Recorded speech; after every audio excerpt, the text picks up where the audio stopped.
Chapter 7. It was press day. The critics had begun to arrive. Mr. Albemarle circulated among them with a ducal amiability. The young assistant hovered vaguely about, straining to hear what the great men had to say and trying to pretend that he wasn't eavesdropping. Lippiatt's pictures hung on the walls, and Lippiatt's catalogue, thick with its preface and its explanatory notes, was in all hands. Very strong, Mr. Albemarle kept repeating.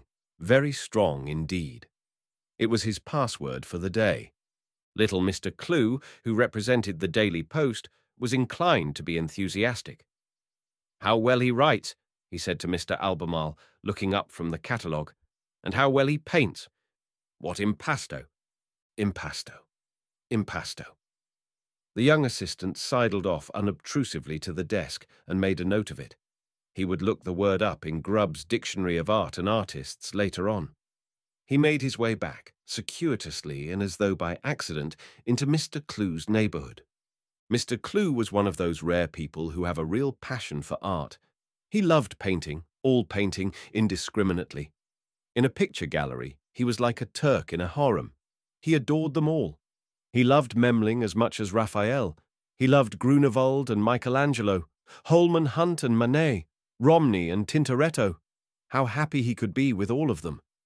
Sometimes, it is true, he hated, but that was only when familiarity had not yet bred love.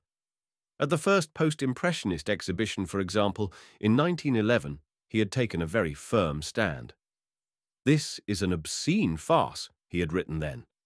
Now, however, there was no more passionate admirer of Matisse's genius. As a connoisseur and Kunstforscher, Mr. Clue was much esteemed.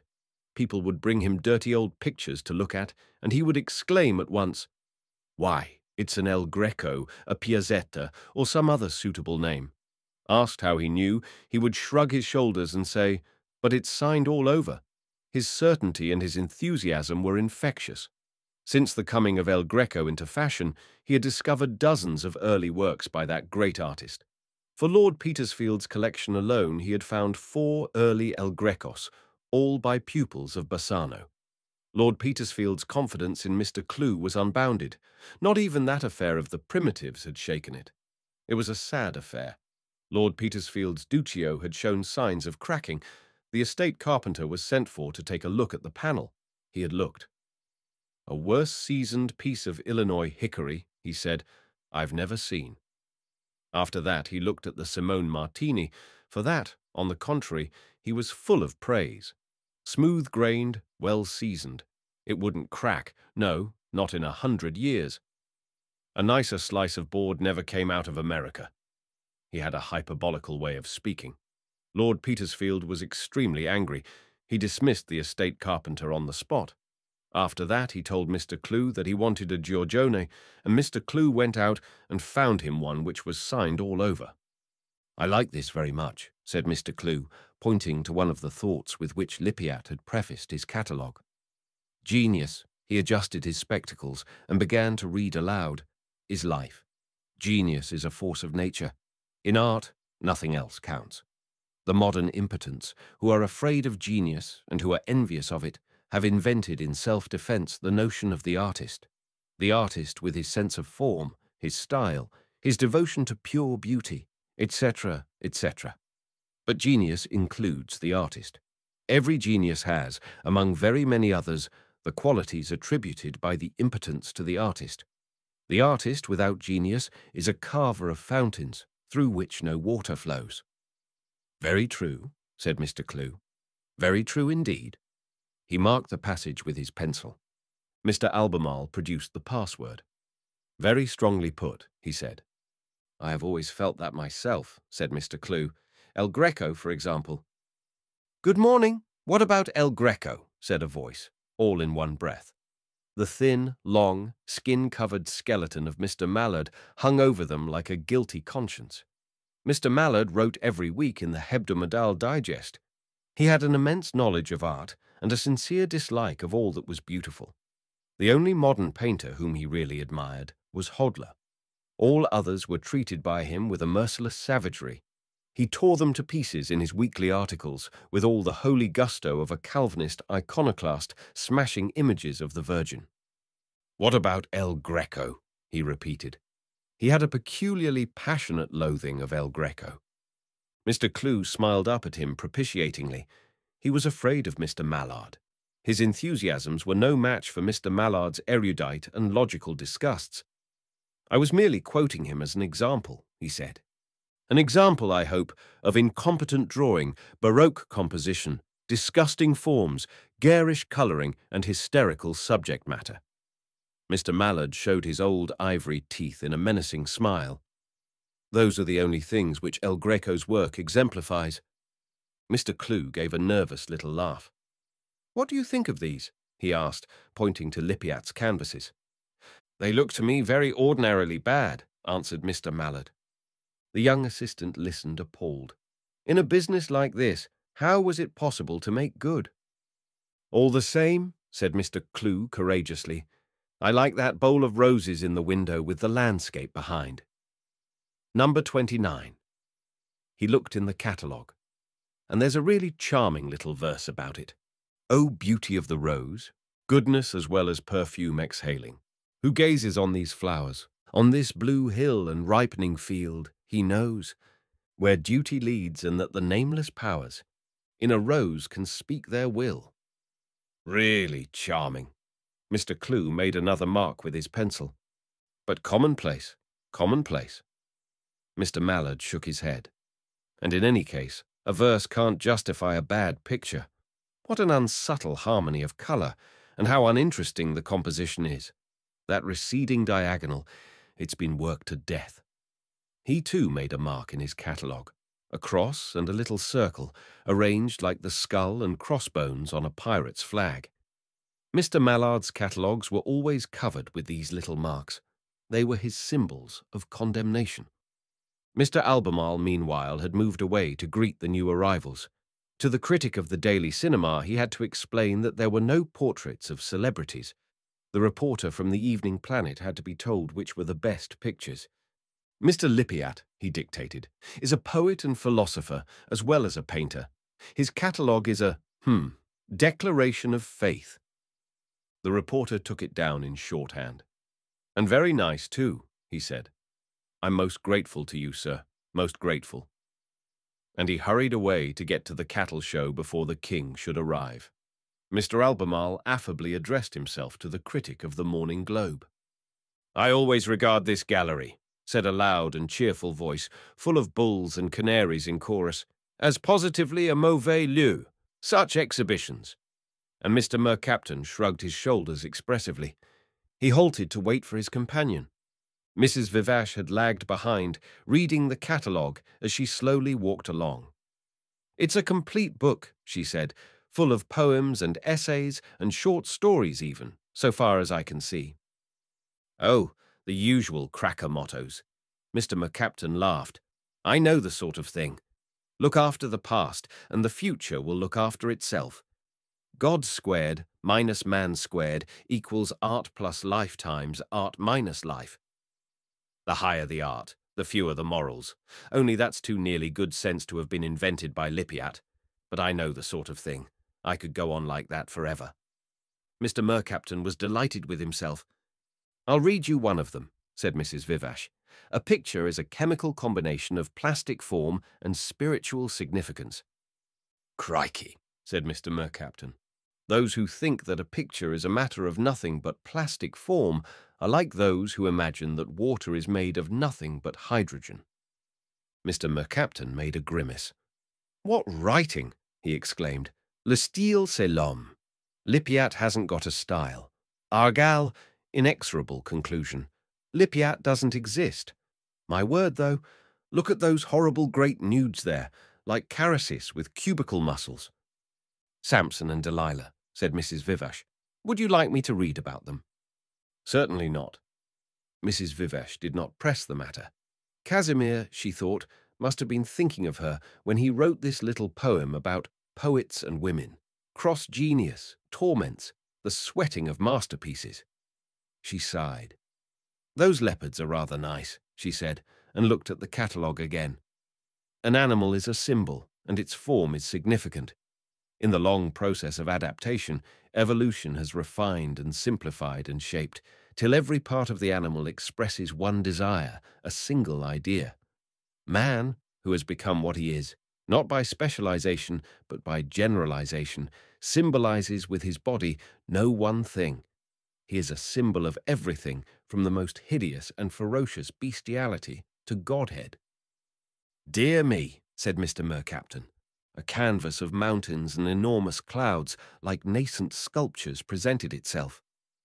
"Aerial Alps," Mrs. Vivesh began to read. "Aerial Alps of amber and of snow, Junonian flesh, and bosomy alabaster, carved by the wind's uncertain hands." Mr. Mercaptan stopped his ears. "Please, please," he begged. "Number 17, said Mrs. Vivesh, "is called Woman on a Cosmic Background." A female figure stood leaning against a pillar on a hilltop, and beyond was a blue night with stars. Underneath is written, "For one at least, she is more than the starry universe." Mrs. Vivesh remembered that Lippiat had once said very much that sort of thing to her. "So many of Casimir's things remind me," she said, "of those Italian vermouth advertisements. You know, Cinzano, Bonomelli, and all these. I wish they didn't. This woman in white with her head in the Great Bear." She shook her head. Poor Casimir. Mr. Mercaptan roared and squealed with laughter. "Bonomelli," he said. "That's precisely it. What a critic, Myra. I take off my hat." They moved on. "And what's this grand transformation scene?" he asked. Mrs. Vivesh looked at the catalogue. "It's called The Sermon on the Mount," she said. "And really, do you know, I rather like it. All that crowd of figures slanting up the hill and the single figure on the top, it seems to me very dramatic." "My dear," protested Mr. Mercaptan.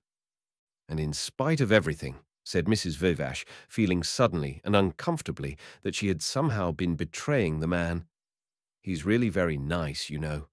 Very nice indeed." Her expiring voice sounded very decidedly.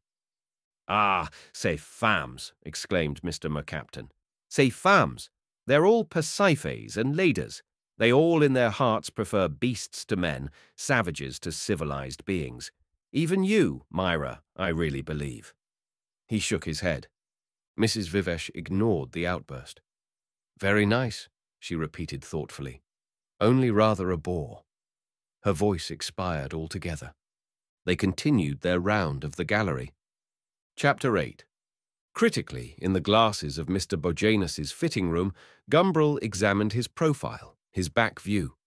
Inflated, the patent small clothes bulged decidedly, though with a certain gracious opulence that might, in a person of the other sex, have seemed only deliciously natural. In him, however, Gumbrel had to admit, the opulence seemed a little misplaced and paradoxical. Still, if one has to suffer in order to be beautiful, one must also expect to be ugly in order not to suffer. Practically, the trousers were a tremendous success. He sat down heavily on the hard wooden bench of the fitting room and was received as though on a lap of bounding resiliency. The patent small clothes, there was no doubt, would be proof even against marble.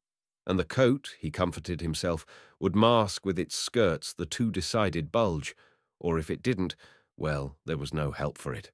One must resign oneself to bulging, that was all. "Very nice," he declared at last. Mr. Bojanus, who had been watching his client in silence, and with a polite, but also, Gumbrel could not help feeling, a somewhat ironical smile, coughed. "It depends," he said, "precisely what you mean by nice." He cocked his head on one side, and the fine waxed end of his moustache was like a pointer aimed up at some remote star. Gumbrel said nothing, but catching sight once more of his own side view, nodded a dubious agreement. "If by nice," continued Mr. Bojanus, "you mean comfortable, well and good. If, however, you mean elegant, then, Mr. Gumbrel, I fear I must disagree." "But elegance," said Gumbrel, feebly playing the philosopher, "is only relative, Mr. Bojanus. There are certain African Negroes among whom it is considered elegant to pierce the lips and distend them with wooden plates until the mouth looks like a pelican's beak." Mr. Bojanus placed his hand in his bosom and slightly bowed. "Very possibly, Mr. Gumbrel," he replied. but if you'll pardon my saying so, we are not African Negroes." Gumbril was crushed, deservedly. He looked at himself again in the mirrors. "Do you object," he asked after a pause, "to all eccentricities in dress, Mr. Bojanus? Would you put us all into your elegant uniform?" "Certainly not," replied Mr. Bojanus. "There are certain walks of life in which eccentricity in appearance is positively a sine qua non, Mr. Gumbril, and I might almost say de rigueur." "And which walks of life, Mr. Bojanus, may I ask? You refer, perhaps, to the artistic walks, sombreros and Byronic collars, and possibly velveteen trousers, though all that sort of thing is surely a little out of date nowadays." Enigmatically, Mr. Bojanus smiled, a playful sphinx. He thrust his right hand deeper into his bosom, and with his left twisted to a finer needle the point of his moustache. "Not artists, Mr. Gumbril." He shook his head. "In practice, they may show themselves a little eccentric and negligee, but they have no need to look unusual on principle. It's only the politicians who need do it on principle. It's only de rigueur, as one might say, in the political walks, Mr. Gumbril." "You surprise me," said Gumbril. "I should have thought that it was to the politician's interest to look respectable and normal." "But it is still more to his interest as a leader of men to look distinguished," Mr. Bojanus replied. "Well, not precisely distinguished," he corrected himself, "because that implies that politicians look distingué, which I regret to say, Mr. Gumbril, they very often don't. Distinguishable is more what I mean." "Eccentricity is their badge of office," suggested Gumbril. He sat down luxuriously on the patent small clothes. "That's more like it," said Mr. Bojanus, tilting his moustaches. "The leader has got to look different from the other ones. In the good old days, they always wore their official badges. The leader had his livery, like everyone else, to show who he was. That was sensible, Mr. Gumbril. Nowadays he has no badge, at least not for ordinary occasions, for I don't count privy councillors' uniforms and all that sort of once-a-year fancy dress. He's reduced to dressing in some eccentric way or making the most of the peculiarities of his personal appearance. A very haphazard method of doing things, Mr. Gumbril, very haphazard." Gumbril agreed. Mr. Bojanus went on, making small, neat gestures as he spoke. "Some of them," he said, "wear huge collars, like Mr. Gladstone. Some wear orchids and eyeglasses, like Joe Chamberlain. Some let their hair grow, like Lloyd George. Some wear curious hats, like Winston Churchill. Some put on black shirts, like this Mussolini, and some put on red ones, like Garibaldi. Some turn up their moustaches, like the German emperor. Some turn them down, like Clemenceau. Some grow whiskers, like Tirpitz. I don't speak of all the uniforms, orders, ornaments, head-dresses, feathers, crowns, buttons, tattooings, earrings, sashes, swords, trains, tiaras, urims, thumbims, and what not, Mr. Gumbril, that have been used in the past and in other parts of the world to distinguish the leader. We, who know our history, Mr. Gumbril, we know all about that." Gumbril made a deprecating gesture. "You speak for yourself, Mr. Bojanus," he said. Mr. Bojanus bowed. "Pray continue," said Gumbril. Mr. Bojanus bowed again.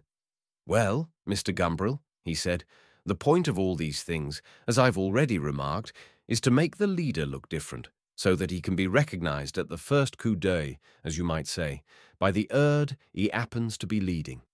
For the human herd, Mr. Gumbril, is an herd which can't do without a leader. Sheep, for example. I never noticed that they had a leader, nor rooks. Bees, on the other, and I take it, have. At least when they're swarming. Correct me, Mr. Gumbril, if I'm wrong. Natural history was never, as you might say, my forte." "Nor mine," protested Gumbril. "As for elephants and wolves, Mr. Gumbril, I can't pretend to speak of them with first-hand knowledge. Nor llamas, nor locusts, nor squab pigeons, nor lemmings. But human beings, Mr. Gumbril, those I can claim to talk of with authority, if I may say so in all modesty, and not as the scribes. I have made a special study of them, Mr. Gumbril, and my profession has brought me into contact with very numerous specimens." Gumbrel could not help wondering where precisely in Mr. Bojanus's museum he himself had his place. The human herd, Mr. Bojanus went on, must have a leader, and a leader must have something to distinguish him from the herd. It's important for his interests that he should be recognized easily. See a baby reaching out of a bath, and you immediately think of Piers's soap. See the white air waving out behind, and think of Lloyd George. That's the secret. But in my opinion, Mr. Gumbrel, the old system was much more sensible. Give them regular uniforms and badges, I say. Make cabinet ministers wear feathers in their hair. Then the people will be looking to a real fixed symbol of leadership, not to the peculiarities of the mere individuals. Beards and air and funny collars change, but a good uniform is always the same. Give them feathers. That's what I say, Mr. Gumbrel. Feathers will increase the dignity of the state and lessen the importance of the individual. And that, concluded Mr. Bojanus with emphasis, that Mr. Gumbrel will be all to the good. But you don't mean to tell me, said Gumbrel, that if I chose to show myself to the multitude in my inflated trousers, I could become a leader, do you? Ah, no, said Mr. Bojanus. You'd have to have the talent for talking and ordering people about to begin with. Feathers wouldn't give the genius, but they'd magnify the effect of what there was. Gumbrel got up and began to divest himself of the small clothes. He unscrewed the valve, and the air whistled out, dyingly. He, too, sighed. Curious, he said pensively, that I've never felt the need for a leader. I've never met anyone I felt I could wholeheartedly admire or believe in, never anyone I wanted to follow. It must be pleasant, I should think, to hand oneself over to somebody else. It must give you a warm, splendid, comfortable feeling. Mr. Bojanus smiled and shook his head. You and I, Mr. Gumbrel, he said, we're not the sort of people to be impressed with feathers, or even by talking and ordering about. We may not be leaders ourselves, but at any rate we aren't the herd. Not the main herd, perhaps. Not any herd, Mr. Bojanus insisted proudly. Gumbrel shook his head dubiously and buttoned up his trousers. He was not sure, now he came to think of it, that he didn't belong to all the herds, by a sort of honorary membership, and temporarily, as occasion offered, as one belongs to the union at the sister university or to the Naval and Military Club, while one's own is having its annual clean-out.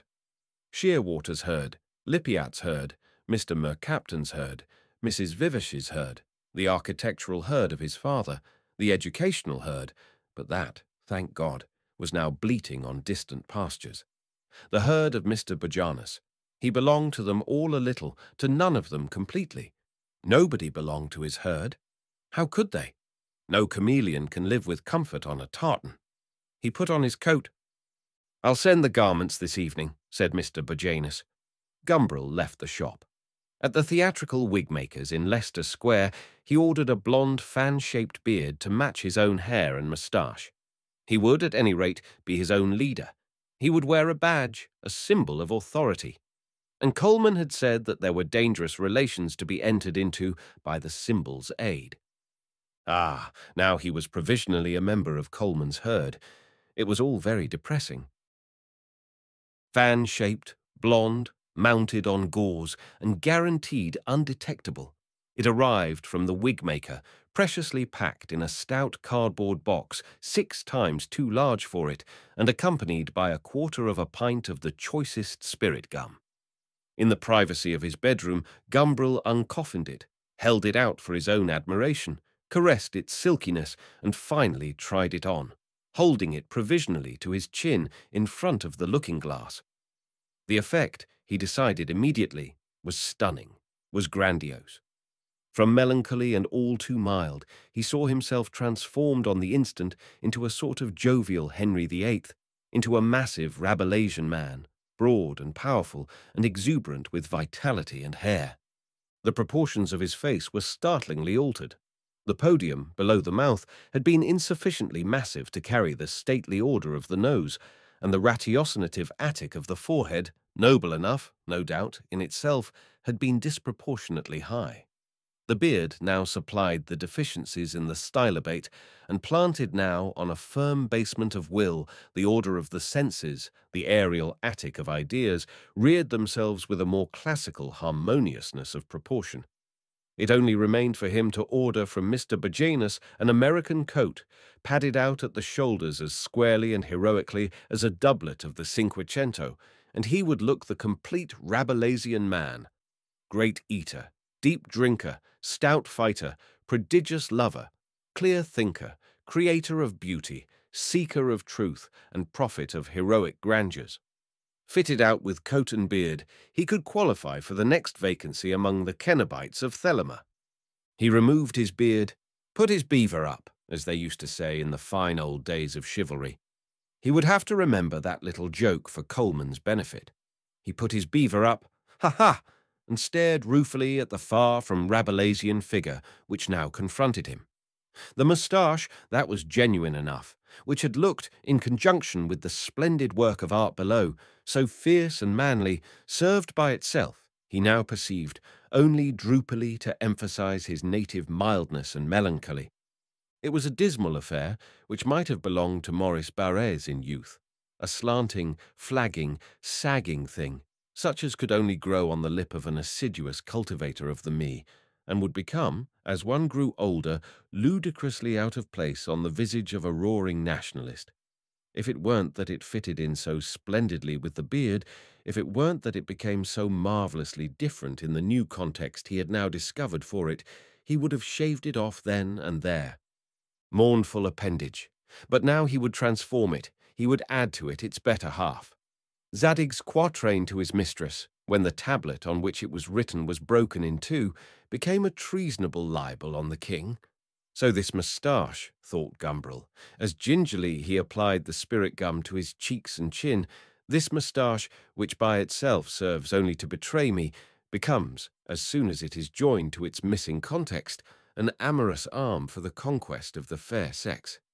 A little far-fetched, he decided, a little ponderous, and besides, as so few people had read Zadig, not much use in conversation. Cautiously and with neat, meticulous fingertips, he adjusted the transformation to his gummed face, pressed it firmly, held it while it stuck fast. The portals of Thelema opened before him. He was free of those rich orchards, those halls and courts, those broad staircases winding in noble spirals within the flanks of each of the fair round towers. And it was Coleman who had pointed out the way. He felt duly grateful. One last look at the complete man, one final and definitive constatation that the mild and melancholy one was, for the time at least, no more, and he was ready in all confidence to set out. He selected a loose, light greatcoat, not that he needed a coat at all, for the day was bright and warm, but until Mr. Berjanus had done his labour of padding, he would have to broaden himself out in this way, even if it did mean that he might be uncomfortably hot. To fall short of complete manhood for fear of a little inconvenience would be absurd. He slipped, therefore, into his light coat, a toga, Mr. Berjanus called it, a very neat toga in real West Country whipcord. He put on his broadest and blackest felt hat, for breadth above everything was what he needed to give him completeness, breadth of stature, breadth of mind, breadth of human sympathy, breadth of smile, breadth of humour, breadth of everything. The final touch was a massive and antique Malacca cane belonging to his father. If he had possessed a bulldog, he would have taken it out on a leash. But he did not. He issued into the sunshine, unaccompanied. But unaccompanied he did not mean to remain for long. These warm, bright May days were wonderful days for being in love on, and to be alone on such days was like a malady. It was a malady from which the mild and melancholy man suffered all too frequently. And yet there were millions of superfluous women in the country, millions of them. Every day in the streets one saw thousands of them passing, and some were exquisite, were ravishing, the only possible soulmates. Thousands of unique soulmates every day. The mild and melancholy one allowed them to pass, forever. But today he was the complete and Rabelaisian man. He was bearded to the teeth. The imbecile game was at its height. There would be opportunities, and the complete man could know how to take them. No, he would not be unaccompanied for long. Outside in the square, the 14 plane trees glowed in their young, unsullied green. At the end of every street, the golden muslin of the haze hung in an unwrinkled curtain that thinned away above the sky's gauzy horizon to transparent nothing against the intenser blue. The dim, conch-like murmur that in a city is silence seemed hazily to identify itself with the golden mistiness of summer, and against this dim, wide background, the yells of the playing children detached themselves, distinct and piercing. "Beaver!" they shouted. "Beaver!" and "Is it cold up there?" Full of playful menace, the complete man shook at them his borrowed malacca. He accepted their prompt hail as the most favorable of omens. At the first tobacconist's, Gumbrel bought the longest cigar he could find, and trailing behind him expiring blue wreaths of Cuban smoke, he made his way slowly and with an ample swagger towards the park. It was there, under the elms, on the shores of the ornamental waters, that he expected to find his opportunity, that he intended, how confidently behind his gargantuan mask, to take it. The opportunity offered itself sooner than he expected. He had just turned into the Queen's Road and was sauntering past Whiteley's with the air of one who knows that he has a right to a good place, to 2 or 3 good places even, in the sun, when he noticed just in front of him, peering intently at the new season's models, a young woman whom in his mild and melancholy days he would have only hopelessly admired, but who now, to the complete man, seemed a destined and accessible prey. She was fairly tall, but seemed taller than she actually was, by reason of her remarkable slenderness. Not that she looked disagreeably thin, far from it. It was a rounded slenderness. The complete man decided to consider her as tubular, flexible and tubular, like a section of boa constrictor, should one say. She was dressed in clothes that emphasized this serpentine slimness, in a close-fitting grey jacket that buttoned up to the neck and a long, narrow grey skirt that came down to her ankles. On her head was a small, sleek black hat that looked almost as though it were made of metal. It was trimmed on one side with a bunch of dull golden foliage. Those golden leaves were the only touch of ornament in all the severe smoothness and unbroken tubularity of her person. As for her face, that was neither strictly beautiful nor strictly ugly, but combined elements of both beauty and ugliness into a whole that was unexpected, that was oddly and somehow unnaturally attractive. Pretending he too to take an interest in the new season's models, Gumbrel made, squinting sideways over the burning tip of his cigar, an inventory of her features. The forehead, that was mostly hidden by her hat. It might be pensively and serenely high, it might be of that degree of lowness which in men is villainous, but in women is only another, a rather rustic one perhaps, rather canaille even, but definitely another, attraction. There was no telling. As for her eyes, they were green and limpid. Set wide apart in her head, they looked out from under heavy lids and through openings that slanted up towards the outer corners. Her nose was slightly aquiline. Her mouth was full-lipped, but straight and unexpectedly wide. Her chin was small, round and firm. She had a pale skin, a little flushed over the cheekbones, which were prominent. On the left cheek, close under the corner of the slanting eye, she had a brown mole. Such hair as Gumbrel could see beneath her hat was pale and inconspicuously blonde. When she had finished looking at the new season's models, she moved slowly on, halting for a moment before the travelling trunks and the fitted picnic baskets, dwelling for a full minute over the corsets, passing the hats, for some reason rather contemptuously, but pausing, which seemed strange, for a long, pensive look at the cigars and wine. As for the tennis rackets and cricket bats, the school outfits and the gentleman's hosiery, she hadn't so much as a look for one of them. But how lovingly she lingered before the boots and shoes. Her own feet, the complete man noticed with satisfaction, had an elegance of florid curves. And while other folk walked on neat's leather, she was content to be shod with nothing coarser than mottled serpent's skin. Slowly they drifted up Queen's Road, lingering before every jeweller's, every antiquarian's, every milliner's on the way. The stranger gave him no opportunity, and indeed, Gumbrel reflected, how should she? For the imbecile game on which he was relying is a travelling piquet for two players, not a game of patience. No sane human being could play it in solitude. He would have to make the opportunity himself. All that was mild in him, all that was melancholy, shrank with a sickened reluctance from the task of breaking, with what consequences delicious and perilous in the future, or, in the case of the deserved snub, immediately humiliating? A silence which by the 10th or 12th shop window had become quite unbearably significant. The mild and melancholy one would have drifted to the top of the road, sharing with that community of tastes which is the basis of every happy union. Her enthusiasm for brass candlesticks and toasting forks, imitation Chippendale furniture, gold watch bracelets and low-waisted summer frocks would have drifted to the top of the road and watched her, dumbly, disappearing forever into the Green Park or along the blank pavements of the Bayswater Road. Would have watched her forever disappear, and then, if the pubs had happened to be open, would have gone and ordered a glass of port, and sitting at the bar would have savoured, still dumbly, among the other drinkers, the muddy grapes of the Douro and his own unique loneliness. That was what the mild and melancholy one would have done. But the sight, as he gazed earnestly into an antiquary's window, of his own powerful bearded face reflected in a sham Hepplewhite mirror, reminded him that the mild and melancholy one was temporarily extinct, and that it was the complete man who now dawdled, smoking his long cigar, up the Queen's Road towards the Abbey of Thelema. He squared his shoulders. In that loose toga of Mr. Bojanus's he looked as copious as Francois Premier. The time, he decided, had come. It was at this moment that the reflection of the stranger's face joined itself in the little mirror, as she made a little movement away from the old Welsh dresser in the corner to that of his own.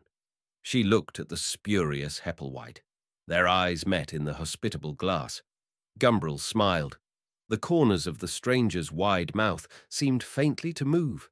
Like petals of the magnolia, her eyelids came slowly down over her slanting eyes. Gumbrel turned from the reflection to the reality. "If you want to say beaver," he said, "you may." The complete man had made his first speech. "I want to say nothing," said the stranger.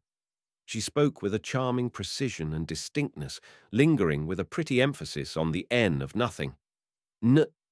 Nothing. It sounded rather final. She turned away. She moved on. But the complete man was not one to be put off by a mere ultimatum. "There," he said, falling into step with her.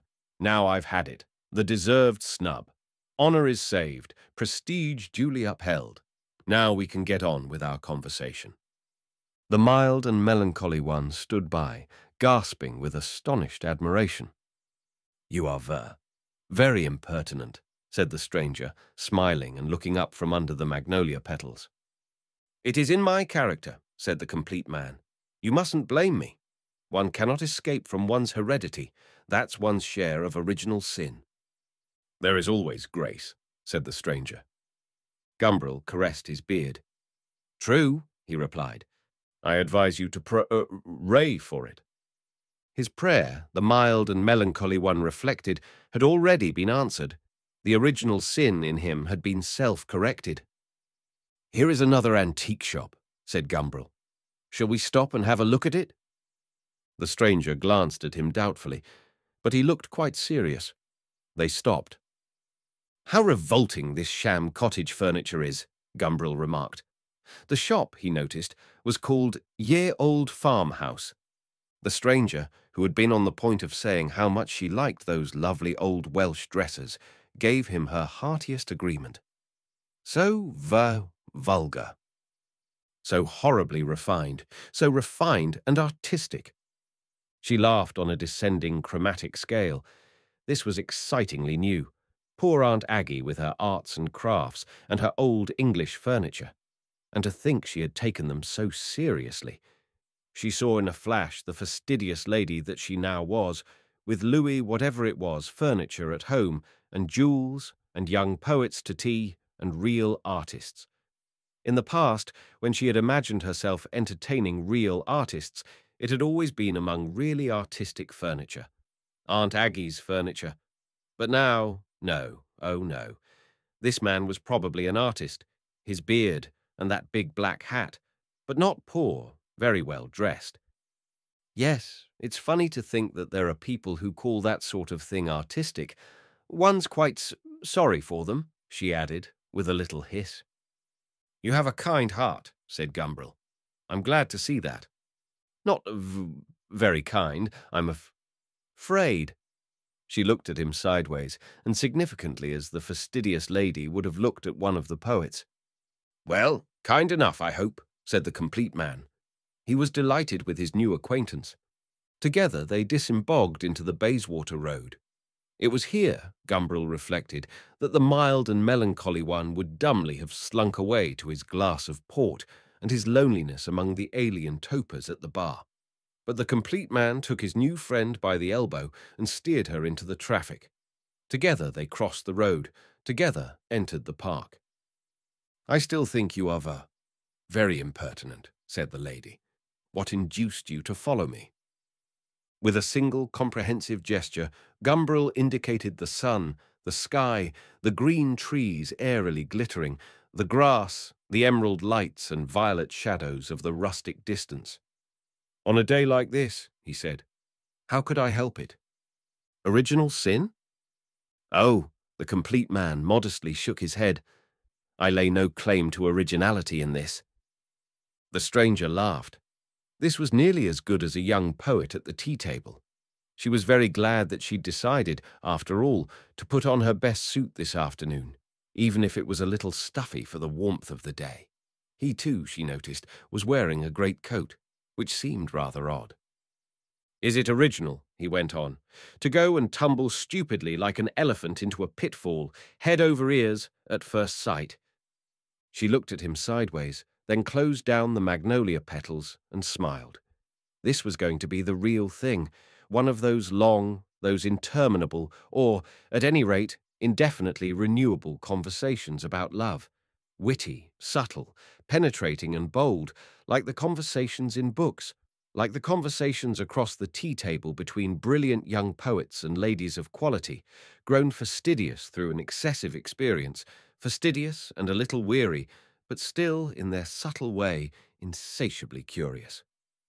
Suppose we sit down, suggested Gumbrel, and he pointed to a couple of green iron chairs, standing isolated in the middle of the grass close together, and with their fronts slanting inwards a little towards one another, in a position that suggested a confidential intimacy. At the prospect of the conversation that, inevitably, was about to unroll itself, he felt decidedly less elated than did his new friend. If there was anything he disliked, it was conversations about love.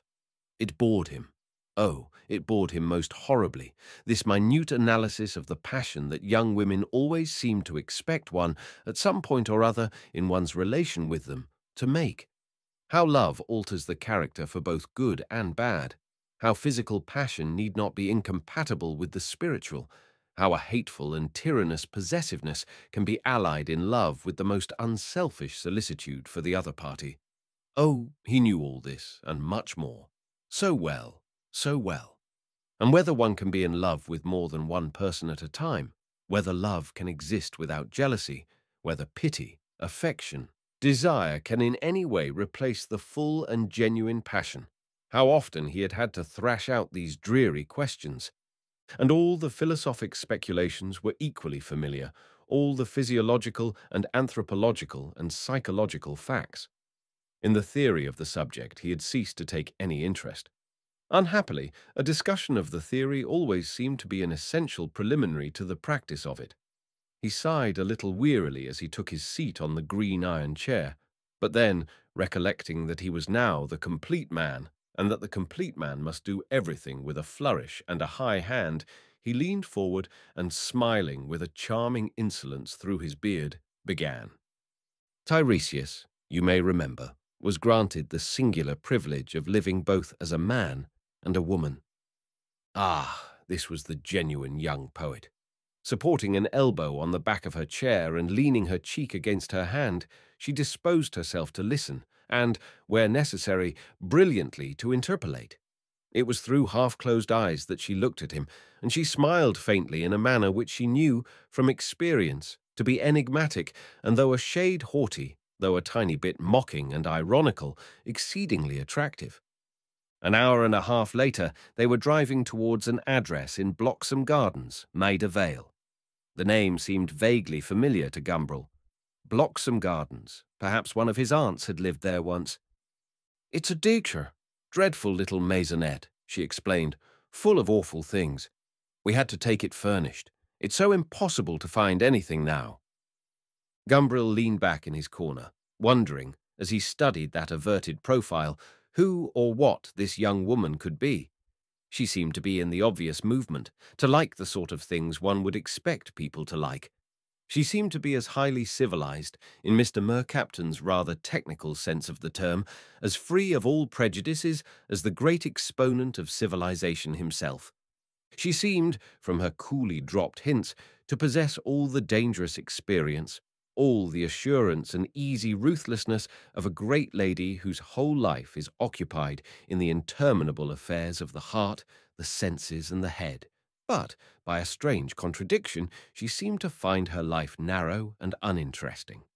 She had complained in so many words that her husband misunderstood and neglected her, had complained, by implication, that she knew very few interesting people. The maisonette in Bloxham Gardens was certainly not very splendid, 6 rooms on the second and third floors of appealing stucco house, and the furniture decidedly higher purchase, and the curtains and cretonne brightly modern, positively futurist. What one has to put up with in furnished flats.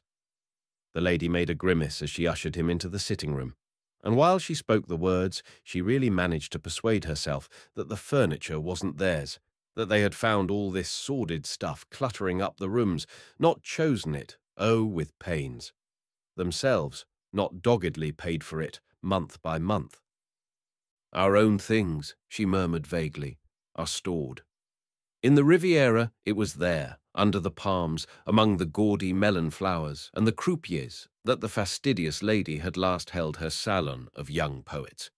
In the Riviera, that would explain, now she came to think of it, a lot of things, if explanation ever became necessary. The complete man nodded sympathetically. "Other people's tastes." He held up his hands. They both laughed. "But why do we think of other people?" he added. And coming forward with a conquering impulsiveness, he took both her long, fine hands in his and raised them to his bearded mouth. She looked at him for a second, then dropped her eyelids, took back her hands. "I must go and make the tea," she said. "The servants," the plural was a pardonable exaggeration, "are out." Gallantly, the complete man offered to come and help her. These scenes of intimate life had a charm all their own, but she would not allow it. "No, no," she was very firm. "I simply forbid you. You must stay here. I won't be a moment." And she was gone, closing the door carefully behind her. Left to himself, Gumbrel sat down and filed his nails. As for the young lady, she hurried along to her dingy little kitchen, lit the gas, put the kettle on, set out the teapot and the cups on a tray, and from the biscuit box, where it was stored, took out the remains of a chocolate cake, which had already seen service at the day before yesterday's tea party. When all was ready here, she tiptoed across to her bedroom and, sitting down at her dressing table, began with hands that trembled a little with excitement to powder her nose and heighten the color of her cheeks. Even after the last touch had been given, she still sat there, looking at her image in the glass. The lady and the poet, she was thinking, the grande dame and the brilliant young man of genius. She liked young men with beards, but he was not an artist, in spite of the beard, in spite of the hat. He was a writer of sorts, so she gathered, but he was reticent, he was delightfully mysterious. She too, for that matter. The great lady slips out, masked, into the street, touches the young man's sleeve. "Come with me." She chooses, does not let herself passively be chosen. The young poet falls at her feet. She lifts him up. One is accustomed to this sort of thing. She opened her jewel box, took out all her rings, there were not many of them, alas, and put them on. 2 or 3 of them, on second thoughts, she took off again. They were a little, she suspected with a sudden qualm, in other people's taste. He was very clever, very artistic. Only that seemed to be the wrong word to use. He seemed to know all the new things, all the interesting people. Perhaps he would introduce her to some of them. And he was so much at ease behind his knowledge, so well assured. But for her part, she felt pretty certain she had made no stupid mistakes. She too had looked at any rate, which was the important thing, very much at ease. She liked young men with beards. They looked so Russian. Catherine of Russia had been one of the great ladies with caprices, masked in the streets. Young poet, come with me. Or even young butcher's boy. But that was going too far, too low. Still, life. It was there to be lived, life, to be enjoyed. And now. She was still wondering what would happen next when the kettle, which was one of those funny ones which whistle when they come to the boil, began fitfully at first, then under full steam, unflaggingly, to sound its mournful, otherworldly note. She sighed and bestirred herself to attend to it. "Let me help you." Gumbrill jumped up as she came into the room. "What can I do?" He hovered rather ineptly round her. The lady put down her tray on the little table. Nothing," she said. Nothing?" He imitated her with a playful mockery. "Am I good for nothing at all?" He took one of her hands and kissed it. "Nothing that's of the least importance." She sat down and began to pour out the tea. The complete man also sat down. "So to adore at first sight," he asked, "is not of the least importance?" She shook her head, smiled, raised and lowered her eyelids. One was so well accustomed to this sort of thing, it had no importance. "Sugar?" she asked. The young poet was safely there, sparkling across the tea-table. He offered love, and she, with the easy heartlessness of one who is so well accustomed to this sort of thing, offered him sugar. He nodded. "Please. But if it's of no importance to you," he went on, "then I'll go away at once." The lady laughed her section of a descending chromatic scale. "Oh, no, you won't," she said. "You can't." And she felt that the grande dame had made a very fine stroke. "Quite right," the complete man replied.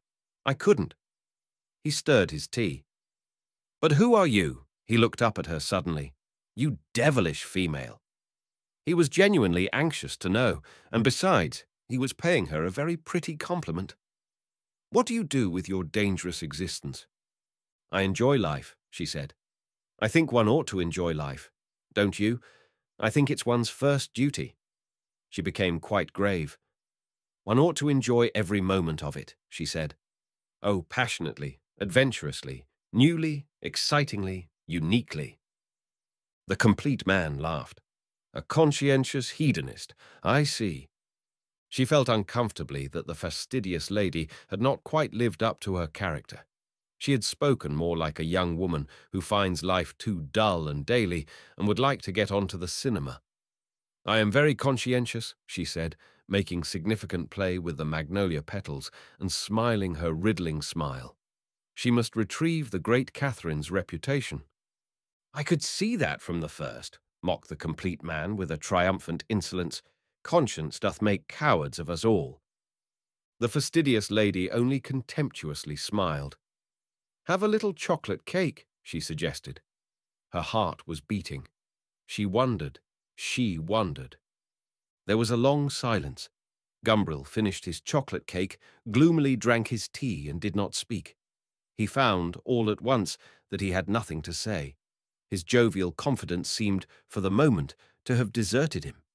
He was only the mild and melancholy one, foolishly disguised as a complete man, a sheep in beaver's clothing.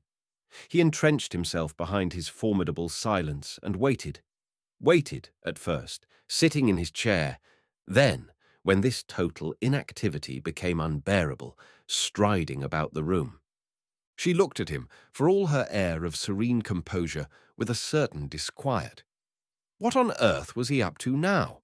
What could he be thinking about? Frowning like that, he looked like a young Jupiter, bearded and burly, though not, she noticed, quite so burly as he had appeared in his overcoat, making ready to throw a thunderbolt. Perhaps he was thinking of her, suspecting her, seeing through the fastidious lady and feeling angry at her attempted deception. Or perhaps he was bored with her. Perhaps he was wanting to go away. Well, let him go. She didn't mind. Or perhaps he was just made like that, a moody young poet. That seemed on the whole the most likely explanation. It was also the most pleasing and romantic. She waited. They both waited. Gumbrel looked at her and was put to shame by the spectacle of her quiet serenity. He must do something, he told himself. He must recover the complete man's lost morale. Desperately, he came to a halt in front of the one decent picture hanging on the walls. It was an 18th century engraving of Raphael's Transfiguration. Better, he always thought, in black and white than in its bleakly colored original. "That's a nice engraving," he said. "Very nice." The mere fact of having uttered at all was a great comfort to him, a real relief. "Yes," she said, "that belongs to me. I found it in a second-hand shop not far from here." "Photography," he pronounced, with that temporary earnestness which made him seem an enthusiast about everything, "is a mixed blessing. It has made it possible to reproduce pictures so easily and cheaply that all the bad artists who were well occupied in the past making engravings of good men's paintings are now free to do bad original work of their own. All this was terribly impersonal, he told himself, terribly off the point. He was losing ground. He must do something drastic to win it back. But what? She came to his rescue. "I bought another at the same time," she said. "The Last Communion of St. Jerome by... who is it? I forget." "Ah, you mean Domenicino's St. Jerome?" The complete man was afloat again. "Poussin's favorite picture. Mine too, very nearly. I'd like to see that." "It's in my room, I'm afraid, but if you don't mind." He bowed. "If you don't." She smiled graciously to him and got up. "This way," she said, and opened the door. "It's a lovely picture," Gumbrel went on, loquaciously now, behind her as they walked down the dark corridor. "And besides, I have a sentimental attachment to it. There used to be a copy of an engraving of it at home when I was a child. And I remember wondering and wondering, oh, it went on for years, every time I saw the picture, wondering why on earth that old bishop, for I did know it was a bishop, should be handing the naked old man a 5-shilling piece." She opened a door. They were in her very pink room. Grave in its solemn and subtly harmonious beauty, the picture hung over the mantelpiece, hung there, among the photographs of the little friends of her own age, like some strange object from another world. From within that chipped gilt frame, all the beauty, all the grandeur of religion looked darkly out upon the pink room. The little friends of her own age, all deliciously nubile, sweetly smiled, turned up their eyes, clasped Persian cats, or stood jauntily, feet apart, hand in the breeches pocket of the land girl's uniform. The pink roses on the wallpaper, the pink and white curtains, the pink bed, the strawberry-coloured carpet, filled all the air with the rosy reflections of nakedness and life.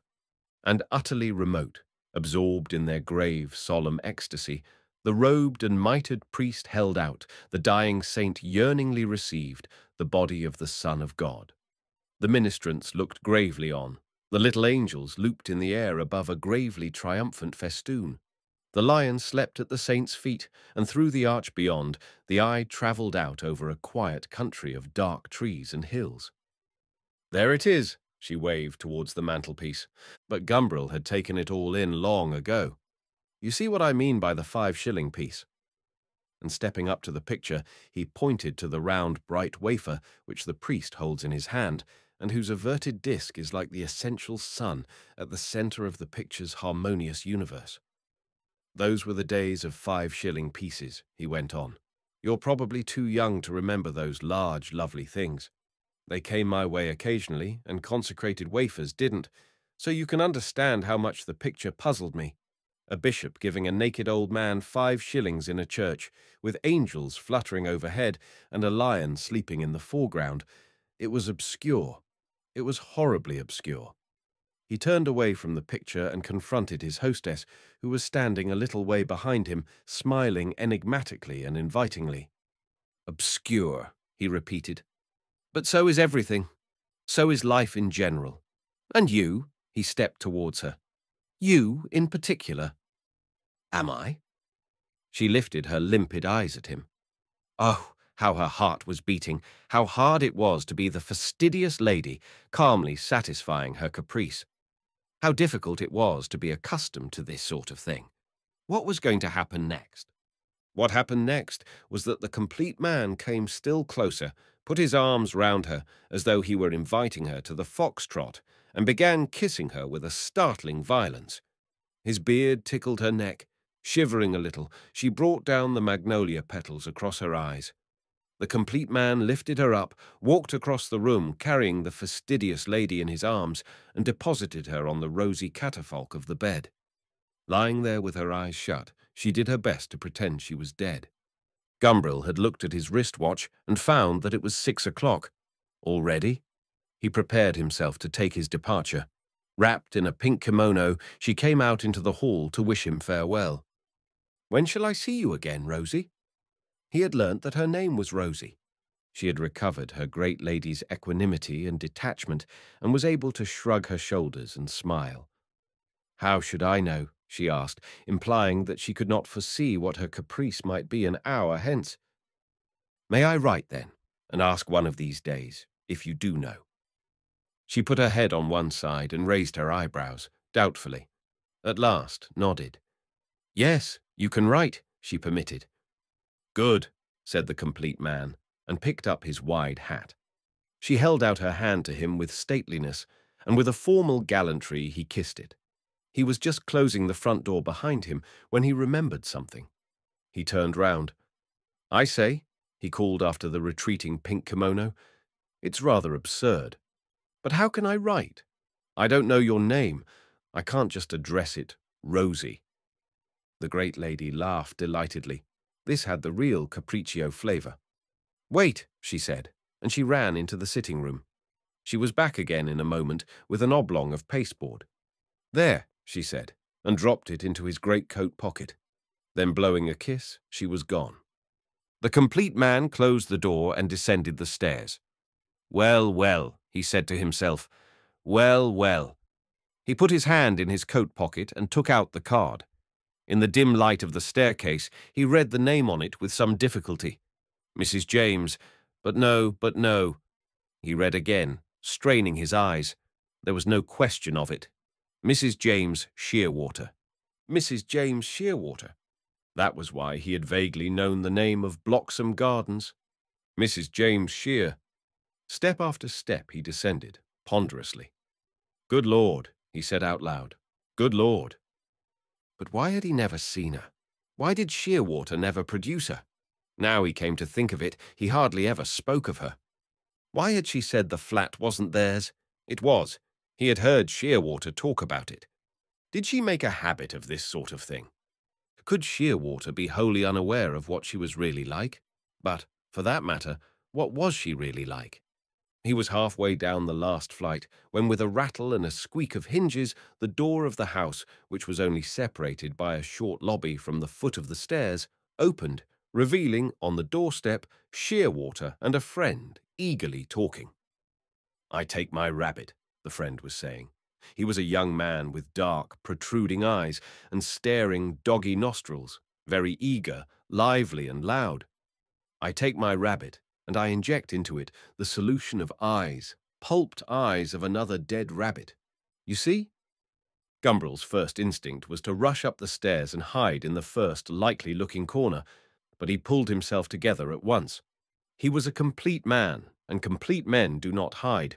Moreover, he was sufficiently disguised to be quite unrecognizable. He stood where he was and listened to the conversation. "The rabbit," continued the young man, and with his bright eyes and staring, sniffing nose, he looked like a poacher's terrier, ready to go barking after the first white tail that passed his way. The rabbit naturally develops the appropriate resistance, develops a specific anti-eye to protect itself. I then take some of its anti-eye serum and inject it into my female rabbit. I then immediately breed from her. He paused. "Well?" asked Shearwater, in his slow, ponderous way. He lifted his great round head inquiringly and looked at the doggy young man from under his bushy eyebrows. The doggy young man smiled triumphantly. "The young ones," he said, emphasizing his words by striking his right fist against the extended palm of his left hand. "The young ones are born with defective sight." Thoughtfully, Shearwater pulled at his formidable moustache. He said slowly. "Very remarkable." "You realize the full significance of it?" asked the young man.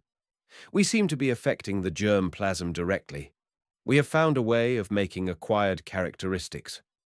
"Pardon me," said Gumbrel. He had decided that it was time to be gone. He ran down the stairs and across the tiled hall. He pushed his way firmly but politely between the talkers. "Heritable," continued the young man, imperturbably eager, speaking through and over and round the obstacle. "Damn," said Shearwater. The complete man had trodden on his toe. "Sorry," he added, absent-mindedly apologizing for the injury he had received. Gumbrel hurried off along the street. "If we really have found out a technique for influencing the germ plasm directly," he heard the doggy young man saying, but he was already too far away to catch the rest of the sentence. "There are many ways," he reflected, "of spending an afternoon." The doggy young man refused to come in. He had to get in his game of tennis before dinner. Shearwater climbed the stairs alone. He was taking off his hat in the little hall of his own apartment when Rosie came out of the sitting room with a trayful of tea things. "Well?" he asked, kissing her affectionately on the forehead. "Well? People to tea?" "Only one," Rosie replied. "I'll go and make you a fresh cup." She glided off, rustling in her pink kimono towards the kitchen. Shearwater sat down in the sitting room. He had brought home with him from the library the 15th volume of the Biochemical Journal. There was something in it he wanted to look up. He turned over the pages. Here it was. He began reading. Rosie came back again. "Here's your tea," she said. He thanked her without looking up. The tea grew cold on the little table at his side. Lying on the sofa, Rosie pondered and remembered. Had the events of the afternoon, she asked herself, really happened? They seemed very improbable and remote now in this studious silence. She couldn't help feeling a little disappointed. Was it only this? So simple and obvious? She tried to work herself up into a more exalted mood. She even tried to feel guilty, but there she failed completely. She tried to feel rapturous, but without much more success. Still, he certainly had been a most extraordinary man. Such impudence, and at the same time such delicacy and tact. It was a pity she couldn't afford to change the furniture. She saw now that it wouldn't do at all. She would go and tell Aunt Aggie about the dreadful middle-classness of her art and craftiness. She ought to have an empire chaise longue, like Madame Récamier. She could see herself lying there, dispensing tea. Like a delicious pink snake. He had called her that. Well, really, now she came to think of it all again. It had been too queer. Too queer. "What's a hedonist?" she suddenly asked. Shearwater looked up from the Journal of Biochemistry. "What?" he said. "A hedonist. A man who holds that the end of life is pleasure. A conscientious hedonist. That was good." "This tea is cold," Shearwater remarked. "You should have drunk it before," she said. The silence renewed and prolonged itself. Rosie was getting much better, Shearwater reflected, as he washed his hands before supper, about not interrupting him when he was busy. This evening she had really not disturbed him at all, or at most only once, and that not seriously. There had been times in the past when the child had really made life almost impossible. There were those months at the beginning of their married life when she had thought she would like to study physiology herself and be a help to him. He remembered the hours he had spent trying to teach her elementary facts about the chromosomes. It had been a great relief when she abandoned the attempt. He had suggested she should go in for stenciling patterns on government linen. Such pretty curtains and things one could make like that. But she hadn't taken very kindly to the idea. There had followed a long period when she seemed to have nothing to do but prevent him from doing anything. ringing him up at the laboratory, invading his study, sitting on his knee, or throwing her arms round his neck, or pulling his hair, or asking ridiculous questions when he was trying to work. Shearwater flattered himself that he had been extremely patient. He had never got cross. He had just gone on as though she weren't there. As though she weren't there. "Hurry up," he heard her calling. "The soup's getting cold." "Coming," he shouted back, and began to dry his large, blunt hands. She seemed to have been improving lately. And tonight, she had been a model of non-existence. He came striding heavily into the dining room. Rosie was sitting at the head of the table, ladling out the soup. With her left hand, she held back the flowing pink sleeve of her kimono so that it should not trail in the plates or the tureen. Her bare arm showed white and pearly through the steam of lentils. How pretty she was! He could not resist the temptation, but coming up behind her, bent down and kissed her, rather clumsily, on the back of her neck. Rosie drew away from him. "Really, Jim?" she said, disapprovingly. "At meal times." The fastidious lady had to draw the line at these ill-timed, tumbling familiarities. "And what about work times?" Shearwater asked, laughing. "Still, you were wonderful this evening, Rosie, quite wonderful." He sat down and began eating his soup. Not a sound all the time I was reading, or at any rate, only one sound, so far as I remember. The great lady said nothing, but only smiled, a little contemptuously and with a touch of pity. She pushed away the plate of soup unfinished and planted her elbows on the table. Slipping her hands under the sleeves of her kimono, she began, lightly, delicately, with the tips of her fingers, to caress her own arms. How smooth they were, how soft and warm, and how secret under the sleeves. And all her body was as smooth and warm, was as soft and secret, still more secret beneath the pink folds, like a warm serpent hidden away, secretly, secretly.